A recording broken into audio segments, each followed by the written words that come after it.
College है, जा अपनी 5वीं क्लास में जा, यहाँ तेरा कोई काम नहीं है। सारे स्टूडेंट्स इसी तरह साक्षी की बॉनी हाइट पर कमेंट्स पास करते जाते हैं। मैं इसी क्लास की नई स्टूडेंट हूँ। ये सुनकर सब दंग रह जाते हैं। उसके बाद साक्षी रोज कॉलेज आने लगी और उसकी क्लास के बच्चे इसी तरह बॉनी साक्षी का मजाक उड़ाते रहे, उस पर हंसते रहे। पर साक्षी उन सबकी बातों पर जरा भी ध्यान नहीं देती थी। वो हमेशा अपनी पढ़ाई पर ही ध्यान देती थी।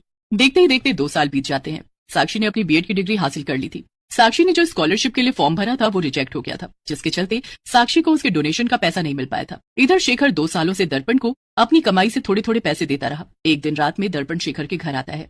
क्या भाई शेखर, कब तक हमें पागल बनाता रहेगा? कब देगा मेरा पैसा तू? दर्पण भाई, कॉलेज वालों ने हमारे साथ धोखा किया है। साक्षी बिटिया का स्कॉलरशिप का फॉर्म रिजेक्ट कर दिया है कॉलेज वालों ने, जिसकी वजह से हमें हमारा पैसा नहीं मिल पाया। मैं जैसे अब तक आपको महीने के पैसे देता आ रहा था, ऐसे आगे भी देता रहूंगा। अरे नहीं नहीं, मुझे क्या भिखारी समझ रखा है क्या?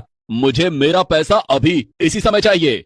दर्पण मालिक, हम कहाँ से आपको 80,000 रुपए दे अभी? आप तो हमारी परिस्थिति जानते हो। मेरे पति सारा दिन मजदूरी करके रोज के 300 रुपए कमाते हैं, उसमें से भी 200 रुपए हम आपको दे देते हैं। अगर कुछ महीनों की मोहलत और दे देंगे आप, तो आपकी बड़ी मेहरबानी होगी। मुझे कुछ नहीं सुनना, अब चलो निकलो इस घर से बाहर। तभी दर्पण शेखर के उस घर पर कब्जा कर लेता है और शेखर और उसके परिवार को धक्के मारकर उस घर से निकाल देता है। शेखर, उर्मिला और बॉनी साक्षी तीनों रास्ते पर आ चुके थे। अब हम कहाँ जाएंगे, कहाँ रहेंगे? उस दर्पण ने हमारा घर हमसे छीन लिया है। पिताजी, आप दुखी मत होइए, हम इस गांव में एक घर किराए पर ले लेते हैं। वैसे भी कुछ दिनों बाद मुझे इस गांव के सरकारी स्कूल में नौकरी मिलने वाली है। बस एक बार मेरा इंटरव्यू वहां सफल हो गया ना, तो अपनी सारी परेशानी दूर हो जाएगी।